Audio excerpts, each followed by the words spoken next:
YouTubers, Raven here. Starfire. And today we're reviewing last week's episode of Legends of Tomorrow. Yay! Yay. It is season 7, episode 10, The Fixed Point. Yes. Or just Fixed Point, whatever. Just Doctor Who. No, it is The Legends. Fixed Point. I was right. Okay. But yeah, because I think it's more so referring to the bar, therefore it's a place. So yeah, that would make sense. Mm-hmm. Since it's a singular place instead of like the concept of a fixed place, a fixed point in time. Mm-hmm. But yeah, I really liked this episode. This was a good episode, yeah. It was, which is, I was dreading watching it. I was so scared to watch it because, I mean, the past couple episodes, I mean, they've had some okay points, but they suck ass. I think last week's was better than the previous week's. Oh, definitely. But, I mean, to my point, yeah, the week before, yeah, we didn't even review it because we're just like, no, we can't do that. No. It was so bad that there we was literally nothing would to have say. nothing to say. I mean, it is like the old adage, if you can't say anything nice, then don't say nothing at all. Because I mean, you know, it's fine when like there's a balance of like good things that you liked about the episode and bad things about the episode. Right. But when it's just all bad, like there's really nothing to like say. There's only like 1 or 2 points. There's really, I know, and there's like really nothing that you can say that's going to like justify it and like make it sound like it's good, because it's not. Like, right, like just, you know, it wouldn't even be constructive criticism at that point. It'd just be us bagging on the entire yeah, I would probably just be sitting there while you bagged on it. It's true. Everyone knows I bag on everything. I mean, you know, if I legitimately do not like something about the episode, I will say so. Right. But I try to like, I mean, and yes, I ramble and I rant and I continue on and repeat myself when I probably don't need to. But, I mean, everyone does. But like, I try to look at it from a positive place sometimes. Yeah. So even if it was really bad, like I still try to be like, okay, well, maybe it's for this reason, or maybe it's because of this. Like, right. You know, even if I don't like it or agree with it. Right. Yeah.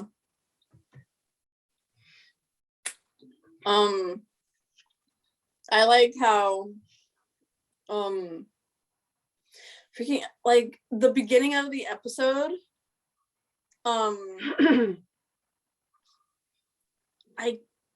it's stupid because I watched it an hour ago and I can't remember like the second it happened I was like, oh my gosh, I have to talk about this on the review, this is hilarious, and now I can't remember. Was it Nate's drawing? No. That was pretty funny though. Wait, yes, it was like he's like balloon over here. He's like, it's a field, Gary. Very abstract. This balloon seller over, that's a grenade. Nice job on the lettuce. That's an explosion. Over by the sandwich shop over here. Nice job on that's an explosion. I love Nate and his awkwardness. Yes. Oh my gosh. He's literally steel, but he's like so dorky. It's just right. So funny. He's like the comic relief now that Ray's gone. Yeah. He's really turned into that. But I don't know. Well, I like him as comic relief, but I do want to get back to his like him knowing shit about the timeline. Yeah. And because we keep glossing over the fact that he's a freaking historian. Yeah. And we never use that. Mhm. And I don't know, like, I want to get back to that. Yeah. Sorry if there's a slight echo. I'm hearing myself bounce off the walls. It's okay. Maybe the acoustics in there are really good. Well, I mean, it's a smaller room than mine, so True. and there's hardly anything on the walls. True. So It it'd be a good spot to sing. The corner's right here, so it's like bouncing would. right. It would. I think that some of the episode, I think it was just like a tiny, tiny bit of it got like cut off because there was like a commercial that like cut into like the recap, I think. So like when it started the episode, it was like where they showed the beginning part of the Archbishop getting shot Mm. with Sarah. And then they were like, hold up, and they like rewound and like or like talk, and then they went back to the scene with like all of them in the mansion. No, that happened on the app too. Okay. Yeah, so you didn't miss anything. Okay, maybe it just automatically just went right into it like that. I don't know. Yeah, like Sarah walking up with the pistol at Yeah, the guy, I and thought the guy's usually trying to shoot the usually guy. like when I record it, you know, there's like the recap before it, and so Right. you know, and there is on the app too, but so I wasn't sure if like it cut into something or whatever. No, on the app it just went right into it. Okay. Right into that bit. That's good. I was like, I hope I didn't miss anything. No. So Yeah. Like, I love that once those three guys figured out that they were the Legends of Tomorrow, they just hounded on them so hard. they did. I loved it. Like, at first I was annoyed and kind of pissed off that they would make fun of them. And then I was like, but wait a minute though, they fuck everything up. You deserve this. Yeah. That's awesome. And then, like, you know, Nate's like, we failed together. I'm like, yeah, every episode We is a saved failure. the world together and we failed together. Yeah. It's like you guys only succeed once, and that's the end of the season. Every other episode is a freaking failure. Epic failure. Yes, every episode, every season is a failure until you reach the finale in which they finally win. Yep. I wonder how much more, or like how many more seasons we're gonna get of why anyway. Yeah, like I wanted to make sure that we talked about in the review the stuff with Quinn and Ava, because and the stuff with Zari and Spooner. Yes. Because those are big things. Yes, they are. That happened in the episode. I was totally not expecting that. No, I was not expecting it to get that deep. Like, I was like, wow, they really went there with the Gwen thing.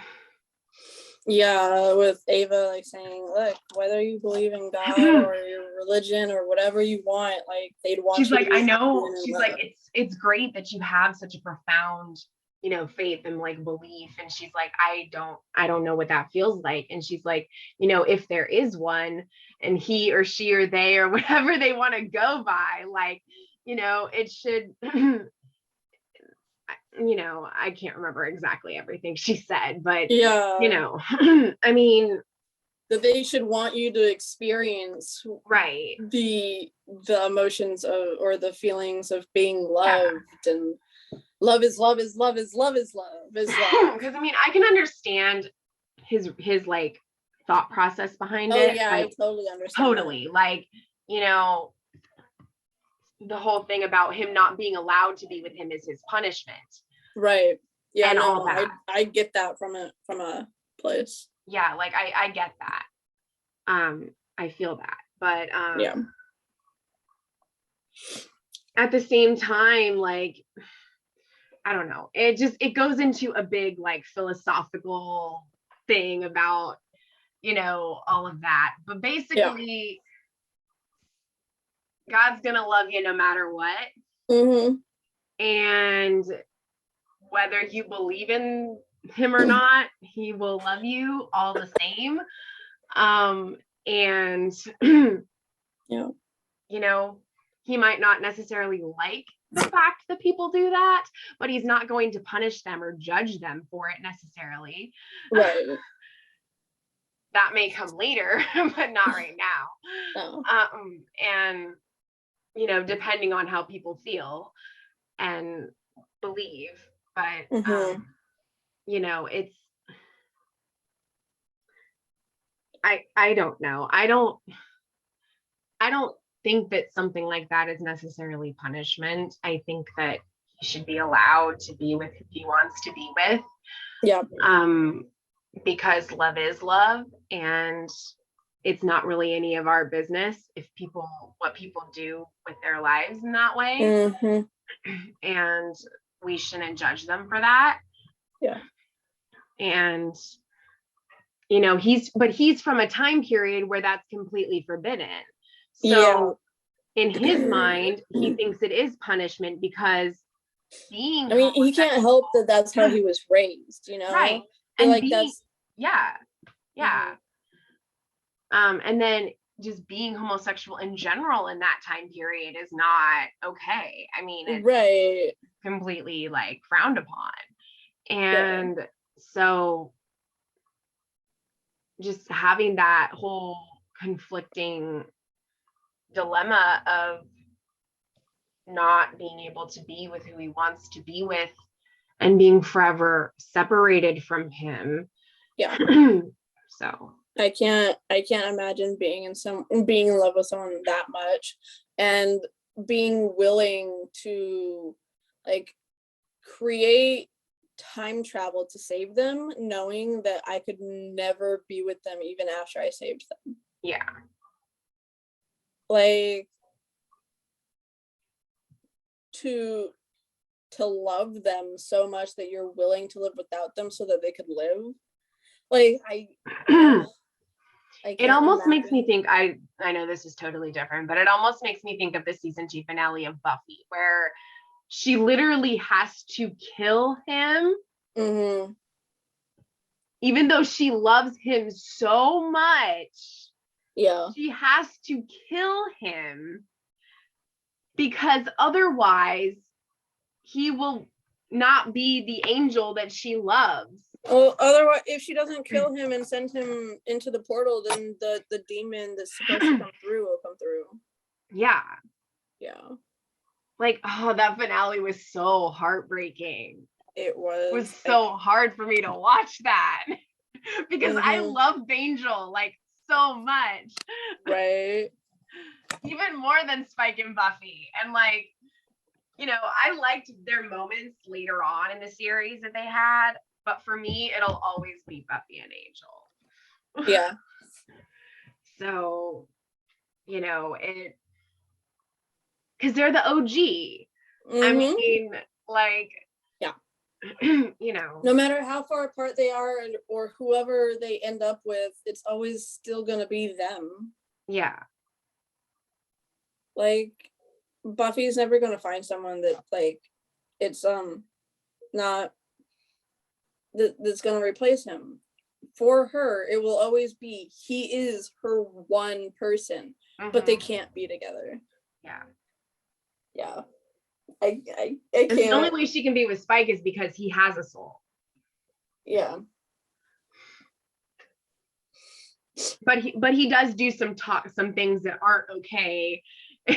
And I can understand why people have issue with that because I mean, technically he did all the not okay things before he got his soul though.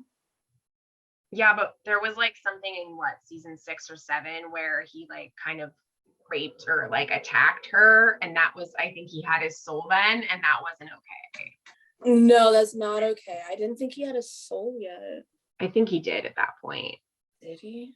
I can't remember, but I think he did. I think, well, if he did, I'm not excusing it, but I think it like was probably because he didn't know how to deal with his emotions. Yeah, and season 6 is just a darker season anyway, because that's when she's brought back from the dead. Still mad. more so at Willow than anyone else, but Yeah, you because she couldn't know, let her go. Yeah. that like angered me so much. I was just like, I was mad at Willow for a really long time after that. Oh, speaking of like Buffy and everything, I've been watching Fail Whale. He started Farscape too. Oh, cool. Yeah. I'll start that So, eventually. yeah. Yes. I want to finish some other shows first. Yes.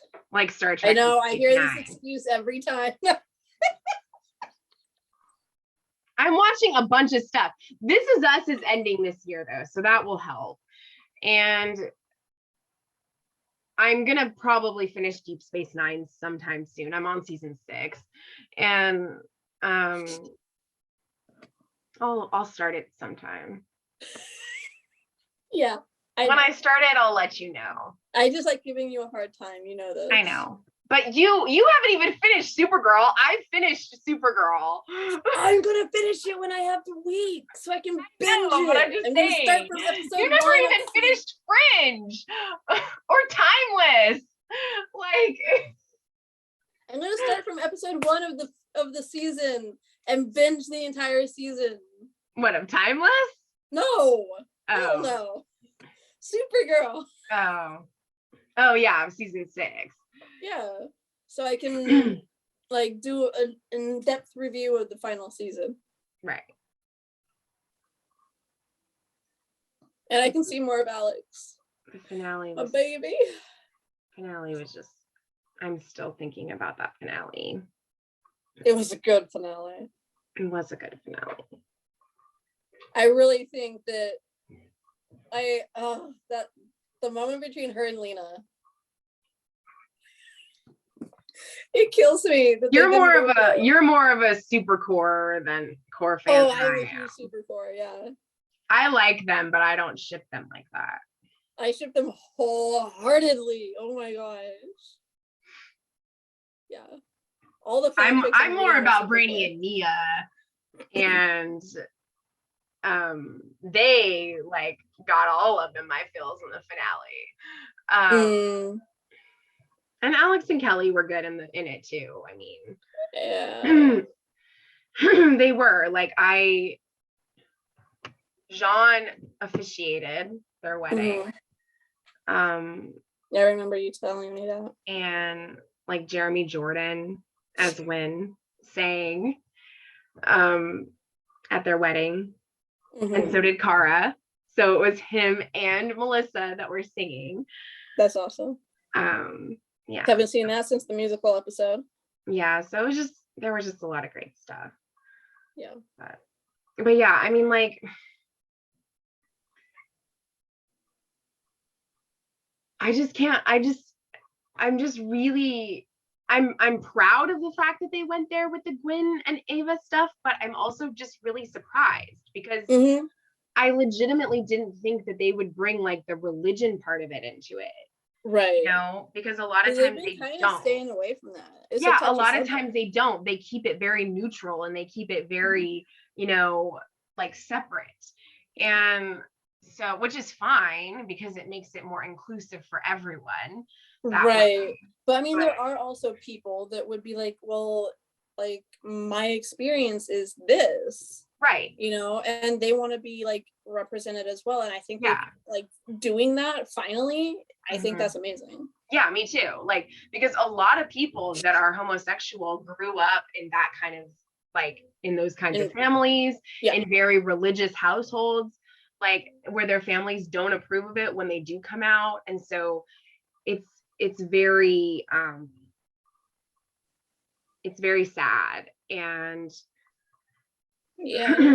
like it's and it's tough. And so they have to wrestle with the fact that they grew up this way and this is the way society feels about this, and you know, question whether or not they're accepted because of it and all these things. And so where they stand within their own thoughts of how their faith would accept it, and whether or not the people around them accept it or not. Like they have to struggle with whether or not they accept that their faith would accept it. Right.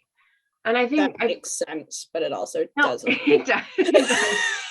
It's all very complicated and complex and confusing. Oh yeah, absolutely. But you know, a lot of it too also just kind of comes into play with like how people feel about whether it's a choice or whether it's something that's there from a young age or whatever it is, you know, and that also can tie into like the faith aspect of it. Right. So it depends, but I like the fact that Ava was just so open about it and so like just wanted to help him so badly and was just so passionate about like love and, you know, accepting yourself for who you are and realizing that you know, that you should be with who you want to be with and that you can be this and not be a bad person. And it was just really beautiful. It was amazing. Yeah, I think that's something that a lot of people need to hear. Yeah. You know? So. And then just, you know, the whole Spooner and Zari thing. I mean, right? Like I was not expecting. I wasn't either, because like all of a sudden I hear her saying asexual and telling Spooner what it is. And she's like, did you just come out to me? I love that they were playing Mary kill, like basically who would you marry, who would you kill, who would Oh you yeah, the smash. Yeah, Mary. Yeah. Yeah. And like I was like, okay, this is interesting. And then like she lists off the three of the guys. She's like, that doesn't work for me. Oh, Zari lists off 3 of the guys? Yeah, she lists off 3 guys from the team. And then you see Spooner getting a little like, yeah, that doesn't work for me. And then like she's like, Roger that. How about like Sarah, Ava, Astra? She's like,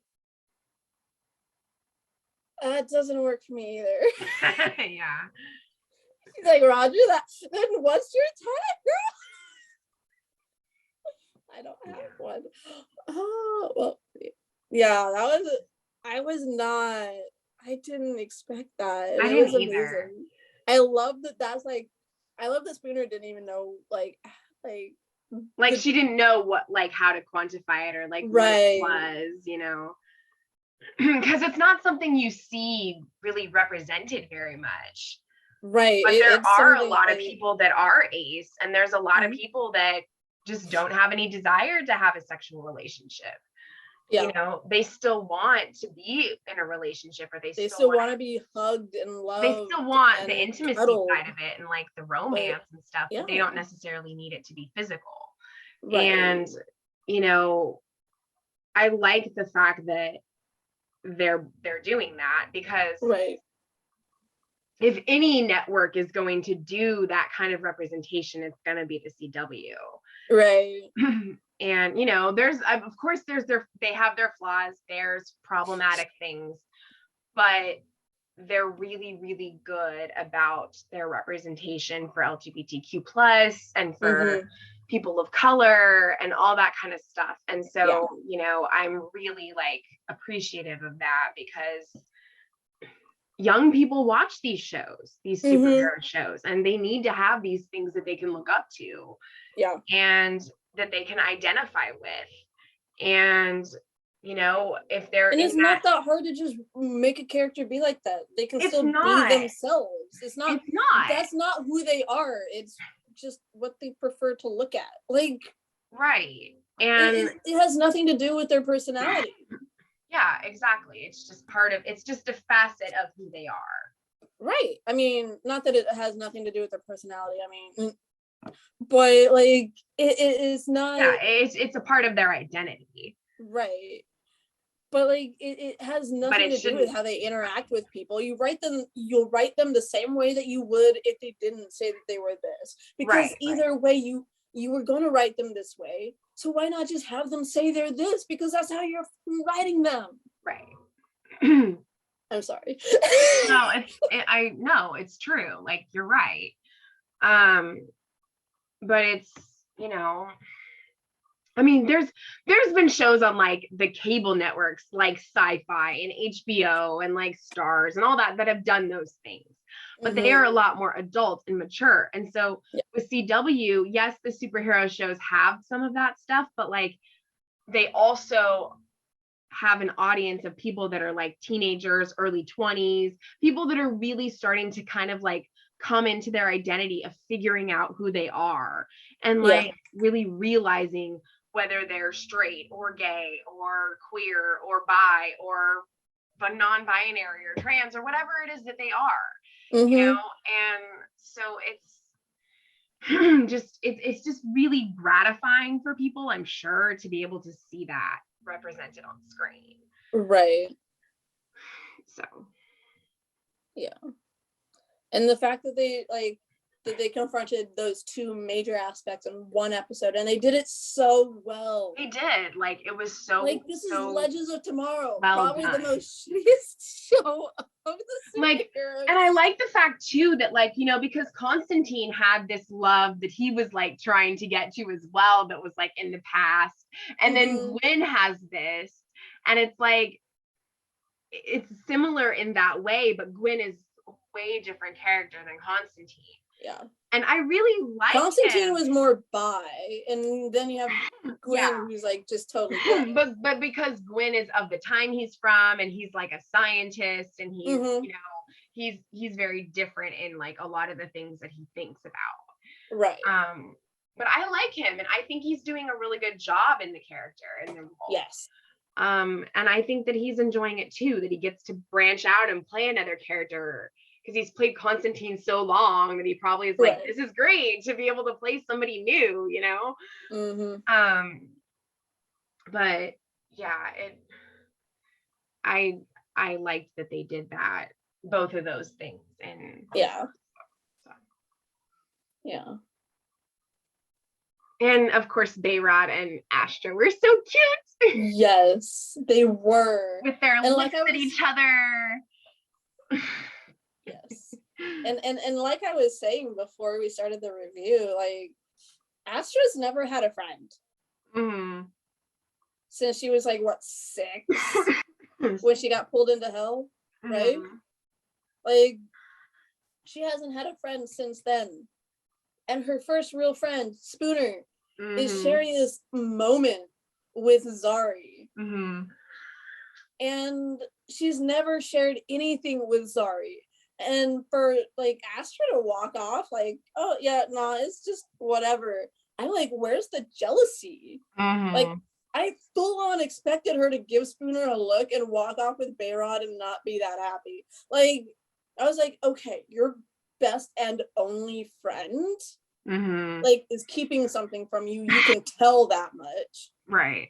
And like, whether or not it's a you had to be there moment, like Spooner said that it was, it is the fact that she's sharing that moment, that you had to be there moment, with Zari, the one person that I would never have imagined being friends with between those two. Because like they said, she's like, you intimidate me, and she's like, you intimidate me, and she's like, no, get out, like, what are you talking about? Yes. Like you would never think they get along in a million years. And I don't see how Astra's able to mentally deal with that, because she's still mentally trying to understand the fact she's not in the hell anymore and she's a good guy. Like, she's still dealing with that. And the fact that she likes Behrad. She's never liked anyone like this before. And Behrad's still trying to figure out who he is without his gummies. Like, I'm just like, what? How is she okay with what just happened in front of her between Spooner and Zari? Like, she's not emotionally. I mean, she looked like she was a little bit hurt. Yeah, but then as soon as she walked off, she was fine. Yeah. She's like, understood. And like, you could tell that she was hurt. For, I think that by this point, I think because she spends so much time with Spooner, I think she knows that Spooner will tell her when she's ready to tell her. So she's probably a little bit more resigned to like, okay, maybe I had to be there, but like, she'll tell me because like we're still friends. So Right. like she knows that like she'll do that eventually and she doesn't really Maybe, have to worry. yeah, like I would understand if she like knew that in the back of her mind, but this is the first time she's been through this situation. Yeah. And so I'm trying to like understand how she'd be okay with that. Yeah, that's true. Because she's never been in this situation since she's matured mentally. Right. So she's never had to deal with this before, let alone friendship and the feelings that come along with that. Like the feeling of being left out with your one and only friend. Like I wouldn't have been okay with that. Mm-hmm. Like I would have walked off with my boyfriend, not boyfriend, and like been a little bit more angry than that. Right. You know, like I don't know. No, I get it. I mean, they were amazing at writing the two LGBTQ plus everything that they did, but they failed at that one aspect. And I think truthfully, that's probably the one aspect that they failed at in this episode for me. Yeah. I mean, I want to believe that eventually Spooner will tell her off screen and they'll have like they'll catch up and they'll talk and like, you know, maybe Astra will talk about how like crushing she is on Bayrod, and then like Spooner will say, you know, Zari and I talked and I ended up realizing that I was asexual, and you know, it'll just happen casually.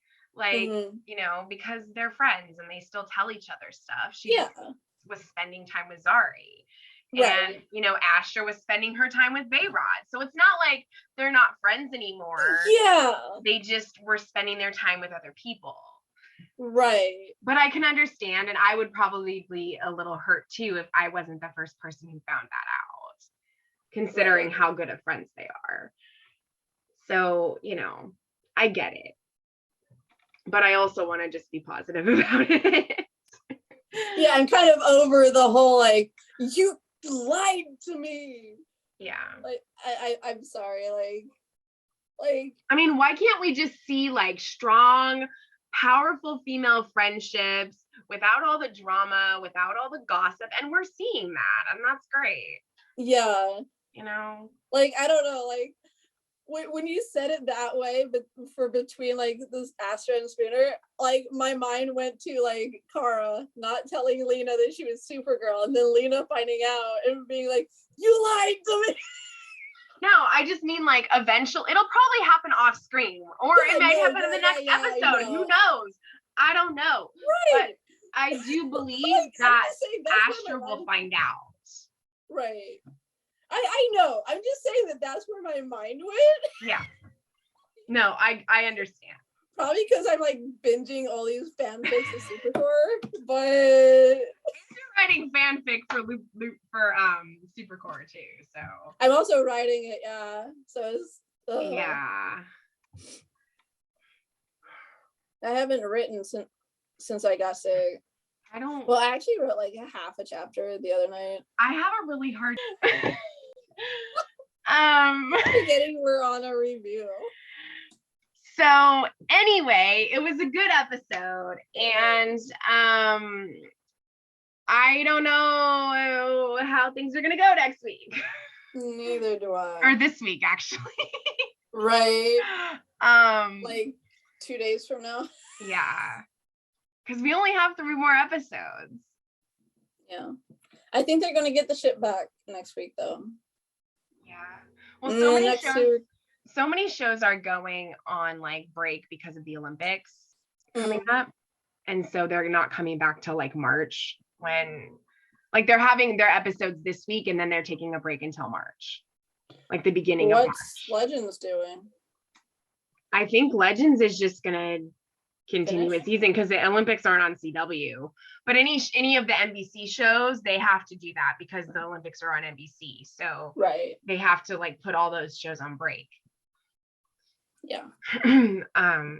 But yeah, hopefully they get the shift back next on Wednesday.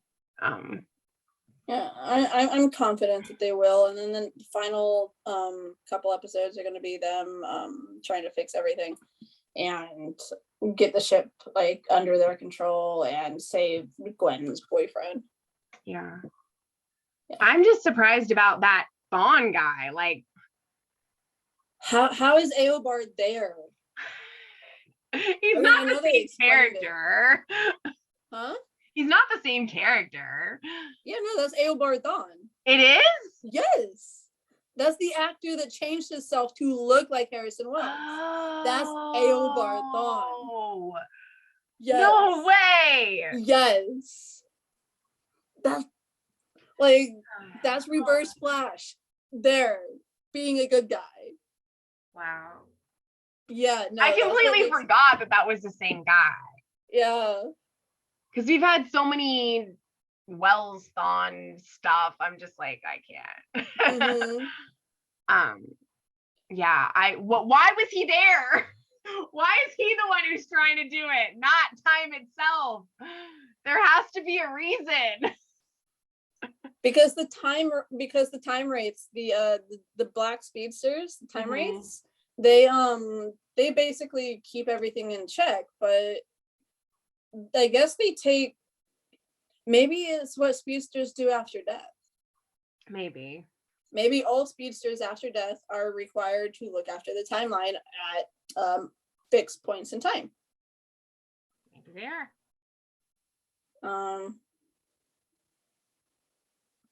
So it's just like, I don't know, but the implications of him being there, but us still having to deal with Thawne in the Flash. I mean, like, I get it though, because the time wraiths came and took him, right?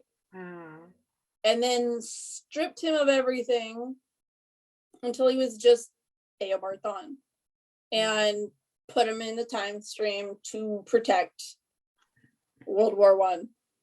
And I'm like, okay, I get that. I completely stand by this, right? Yeah, because it's a fixed point. You can't change it. The Right. war has to happen.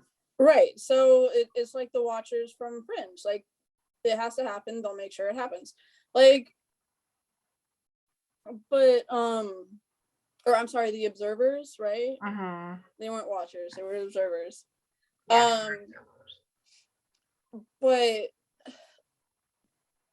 what I'm having trouble grasping is that even though they've taken Eobard Thawne, stripped him of everything, and put him in the timeline to protect World War I, at the same time, there's another version of Eobard Thawne out there that was reinvigorated through some, I can't remember how they explained him coming back, but he's evil Harrison Wells. Like, he's still around, and I'm like, what? Like, how are there two of them? How can this other version of him exist when it's a version of him that exists past the point of when he died? He died, was taken by the time race, and was put in this position, right? But there's a version of him that was resurrected. What, like, is that what happened? Was he like resurrected? Like, what's going on? And if he was, then how is his soul still trapped in the past protecting World War I? My brain. I know, right? They need to fix this shit and tell me how it's happening, because I can't. Yeah, I don't even know. If you guys know, let us know. But anyway, me a reason. Yeah. So they're going to fight the evil versions of themselves to try to get the ship back, and yeah, I guess we'll see what happens from there. Yes. Hopefully we still have our legends and not the evil ones, because they're getting mixed up of who's the real one and who's not. I think that's just Gary because he's stupid. Yeah. But anyway. Which one's the real one? I don't know. The one that's dressed like an army marine is probably the evil Zari. Like, yeah. the one that's dressed like she belongs on TV, that's your Zari, okay?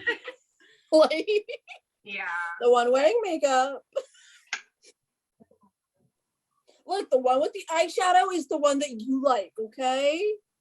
The one without the eyeshadow is the one you don't like, okay?